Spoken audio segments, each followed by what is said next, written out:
नमस्कार, NTV India news में आपका स्वागत है। मैं हूं साक्षी। पेश है आज की प्रमुख हलचल। विधानसभा निर्वाचन 2023 के दृष्टिगत अभ्यर्थियों के नाम निर्देशन प्राप्त करने के संबंध में रिटर्निंग ऑफिसर, सहायक रिटर्निंग ऑफिसर एवं संलग्न अधिकारियों तथा कर्मचारियों को प्रशिक्षण प्रदान किया गया।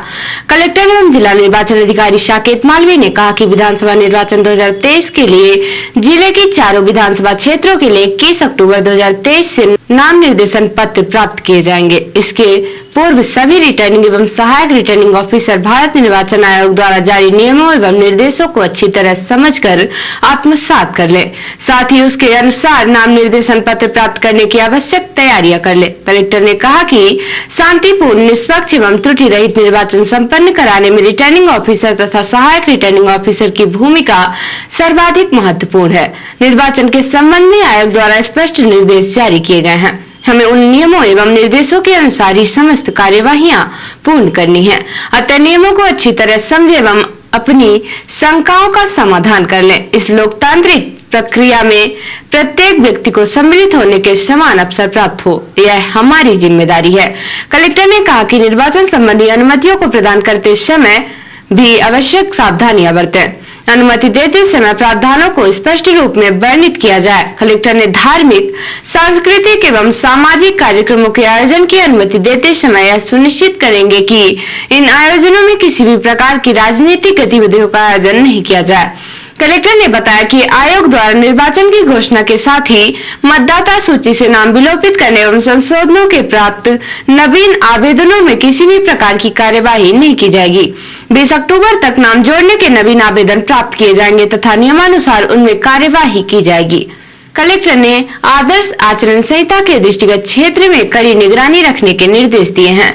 Master trainers doctor AK Tripathi, doctor KB Singh, doctor RBS Chauhan तथा डॉक्टर दिलीप सोनी द्वारा अधिसूचना एवं लोक सूचना का प्रकाशन, नाम निर्देशन प्रक्रिया, नाम निर्देशन पत्रों की समीक्षा, विधिमान्य एवं अधिविमान्य नाम निर्देशन पत्र, अभ्यर्थिता की वापसी, निर्वाचन लड़ने वाले अभ्यर्थियों की सूची बनाना एवं प्रतीक आवंटन तथा अभ्यर्थियों को दी जाने वाली सामग्री एवं ब्रीफिंग के संबंध में विस्तृत जानकारी प्रदान की गई। प्रशिक्षण में मुख्य कार्यपालन अधिकारी जिला पंचायत राहुल धोटे, अपर कलेक्टर एवं उप जिला निर्वाचन अधिकारी राजेश शाही, रिटर्निंग ऑफिसर सीधी नीलेश शर्मा, सिहावल SP मिश्रा, चुरहट शैलेश द्विवेदी, धौनी RP त्रिपाठी सहित सहायक रिटर्निंग ऑफिसर एवं सहयोगी कर्मचारी उपस्थित रहे। निर्वाचन आयोग द्वारा विधानसभा निर्वाचन का कार्यक्रम घोषित कर दिया गया है। सीधी जिले की सभी 4 विधानसभा सीटों पर 17 नवंबर को मतदान होगा। इस संबंध में कलेक्टर एवं जिला निर्वाचन अधिकारी साकेत मालवीय ने बताया कि निर्वाचन आयोग द्वारा लोक प्रतिनिधित्व अधिनियम 1951 की धारा 15 के तहत निर्वाचन कार्यक्रम की घोषणा की गई है। इसके अनुसार जिले के सभी 4 विधानसभा क्षेत्रों के निर्वाचन की अधिसूचना 21 अक्टूबर को जारी होगी। इसी दिन से नामांकन पत्र भरने का कार्य आरंभ होगा। संबंधित रिटर्निंग ऑफिसर के कार्यालय में नामांकन पत्र दाखिल किए जाएंगे। कलेक्टर ने बताया कि नामांकन पत्र 30 अक्टूबर को दोपहर बाद 3 बजे तक दाखिल किए जा सकते हैं। दाखिल नामांकन पत्रों की जांच 31 अक्टूबर को दी जाएगी। उम्मीदवार 2 नवंबर को दोपहर बाद 3 बजे तक दाखिल नामांकन पत्र वापस ले सकते हैं। नाम वापसी की समय सीमा समाप्त होने के बाद उम्मीदवारों की अंतिम रूप से सूची का प्रकाशन कर उन्हें चुनाव चिन्ह आवंटित किए जाएंगे। निर्वाचन आयोग द्वारा मतदान के लिए 17 नवंबर की तिथि निर्धारित की गई है। मतदान के लिए जिले भर में 1207 मतदान केंद्र बनाए गए हैं। सभी 4 विधानसभा क्षेत्रों की मतगणना 3 दिसंबर को जिला मुख्यालय सीधी में होगी। विधानसभा निर्वाचन की प्रक्रिया 5 दिसंबर को समाप्त होगी। निर्वाचन की प्रक्रिया पूरी होने तक संपूर्ण सीधी जिले में आदर्श आचरण संहिता लागू रहेगी।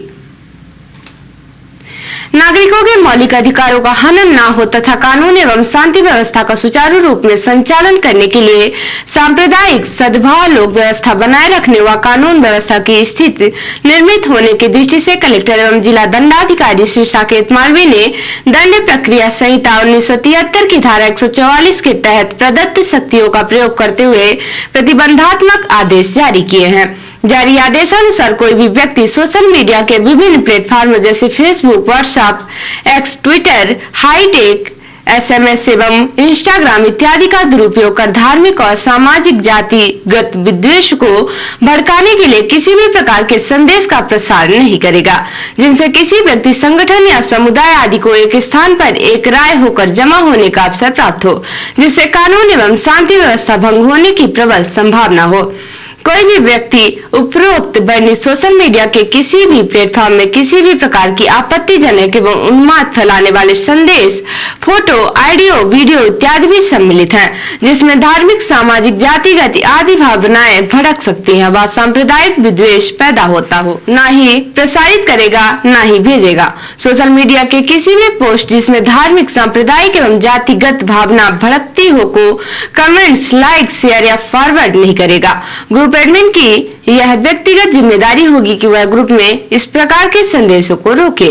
कोई भी व्यक्ति सामुदायिक, धार्मिक, जातिगत विद्वेष फैलाने या लोगों अथवा समुदाय के मध्य घृणा, वैमनस्यता पैदा करने या दुष्प्रेषित करने या उकसाने या हिंसा हेतु फैलाने का प्रयास उपरोक्त माध्यमों में नहीं करेगा और न ही इसके लिए प्रेरित करेगा। कोई व्यक्ति अफवाह या तथ्यों को तोड़ मरोड़ कर सोशल मीडिया में भड़काने या उन्माद उत्पन्न करने वाले संदेश जिससे लोग या समुदाय विशेष हिंसा या गैर कानूनी गतिविधियों में संलग्न हो जाए को प्रसारित नहीं करेगा और न ही लाइक, शेयर या फॉरवर्ड करेगा तथा न ही ऐसा करने के लिए किसी को प्रेरित करेगा। कोई भी व्यक्ति या समुदाय से संदेशों को प्रसारित नहीं करेगा जिनसे किसी व्यक्ति, संगठन या समुदाय आदि को एक स्थान पर एक राय होकर इकट्ठा भीड़ जमा होने या गैर कानूनी गतिविधियों को अंजाम देने जिससे कानून एवं शांति व्यवस्था भंग होने की प्रबल संभावना विद्यमान हो। आदेश के उल्लंघन होने पर भारतीय दंड संहिता की धारा 188 के अंतर्गत अभियोजन की कार्यवाही की जाएगी। यह आदेश तत्काल प्रभाव से प्रभावशील होगा। टोको रोको ठोको क्रांतिकारी मोर्चा की अगुवाई में मझौली उपखंड के ग्राम मूसामुड़ी में आदिवासी किसानों द्वारा 18 सितंबर से की जा रही भूख हड़ताल का समर्थन भारतीय मार्क्सवादी लेनिनवादी पार्टी रेड फ्लैग के राज्य सचिव कॉमरेड बद्री मिश्रा ने किया है। किसानों से भूमि लूट के सिलसिले पर बद्री मिश्रा ने कहा कि सीधी सिंगरौली जब एक जिला होता था तभी से 1950 में आदिवासी किसानों की भूमि की लूट शुरू हो गई थी और रिहंद बांध के लिए 400 आदिवासी ग्रामों की जल समाधि देकर उनका नामो निशान मिटा दिया गया था।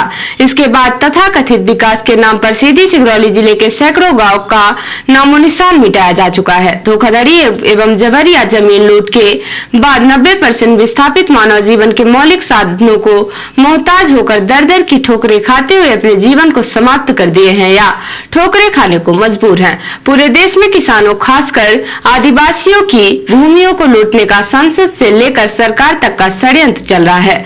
ऐसी विषम परिस्थितियों में आप मूसामुड़ी और भूमिका के आदिवासी किसान अपनी जमीन बचाने की जंग जारी किए हुए हैं। हम आपके संघर्ष का क्रांतिकारी अभिवादन करते हैं तथा मैं व मेरी पूरी पार्टी आपके संघर्ष में आपके साथ खड़ी है।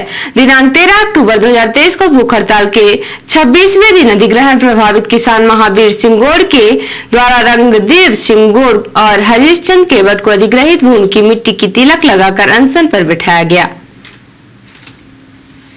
रिपोर्टर रिमाइंडर तेला ने बताया कि मुख्यमंत्री पुष्कर सिंह धामी ने आज सुबह जिम कॉर्बेट टाइगर रिजर्व में सफारी की और पर्यटकों के साथ बातचीत भी की। इस दौरान सीएम धामी को टाइगर के दीदार भी हुए। देर रात्रि रामनगर पहुंचे सीएम धामी ने सुबह सुबह Corbett park Jhirna forest range में सफारी करने पहुंचे। गेट पर ही खड़े पर्यटकों का अभिवादन स्वीकार किया और पार्क के अंदर जाते हुए ही उन्हें हिरण का पीछा करते टाइगर का दृश्य देखकर रोमांचित हुए। वहां खड़े पर्यटक भी अपने बीच सफारी वाइल्ड लाइफ ड्रेस पहने सीएम धामी को देख हैरान हो गए। बिना किसी सुरक्षा तंत्र के मुख्यमंत्री पुष्कर धामी ने यहां भी पर्यटकों के साथ टाइगर पर्यटन की चर्चा की। मुख्यमंत्री धामी ने झिरना विश्राम गृह में अल्प विश्राम क्रिया और गश्त करने वाले फॉरेस्ट कर्मियों के साथ चाय पी। सीएम धामी ने सुरक्षा निगरानी के लिए ड्यूटी करने वाले हाथियों को भोजन भी खिलाया। सीएम धामी ने कॉर्बेट टाइगर रिजर्व के निदेशक डॉक्टर धीरज पांडे के साथ कॉर्बेट टाइगर प्रशासनिक प्रबंध के विषय में भी जानकारी हासिल की और खास तौर पर कॉर्बेट से लगे गांवों के बारे में चिंता करते हुए वहां सामुदायिक रोजगार शुरू करने और उनके उत्पादों की मार्केटिंग करने के लिए भी कहा। सीएम धामी ने फॉरेस्ट के अधिकारियों डीएफओ तराई पश्चिम प्रकाश आर्य, रामनगर फॉरेस्ट डिवीजन के दिगांत नायक, मुख्यमंत्री के विशेष सचिव डॉक्टर पराग धकाते के साथ प्रशासनिक चर्चा की और अतिक्रमण मामले की समीक्षा की। और अब पेश प्रादेशिक हलचल। बीजेपी की अगली लिस्ट 94 होल्ड सीटों में 77 पर मंत्री विधायक 40 से ज्यादा के कट सकते हैं टिकट। आयकर विभाग ने प्रदेश में एक बैंक और एक माइनिंग कंपनी में 775 करोड़ रुपए का टीडीएस घोटाला पकड़ा। एमपी में कांग्रेस की पहली सूची 15 अक्टूबर को। कमलनाथ बोले 60 सीटों पर चर्चा की, बाकी नामों पर मंथन जारी। और जबलपुर में कलेक्टर के खिलाफ निर्वाचन आयोग से शिकायत, कांग्रेस ने कलेक्टर पर लगाया निष्पक्ष न होकर कार्यवाही करने के आरोप। और अब पेश राष्ट्रीय हलचल। महाराष्ट्र में विधायकों की अयोग्यता केस में सुप्रीम कोर्ट नाराज, कहा कोई स्पीकर को समझाए कि हमारे आदेश का उल्लंघन नहीं कर सकते। जम्मू कश्मीर में फिलिस्तीन के समर्थन में प्रदर्शन, अमेरिका इजराइल मुर्दाबाद के नारे लगे। इजराइल ने माना 24 घंटे में गाजा खाली कराना मुश्किल। यूएन बोला ये 10 लाख लोगों की जिंदगी से खिलवाड़।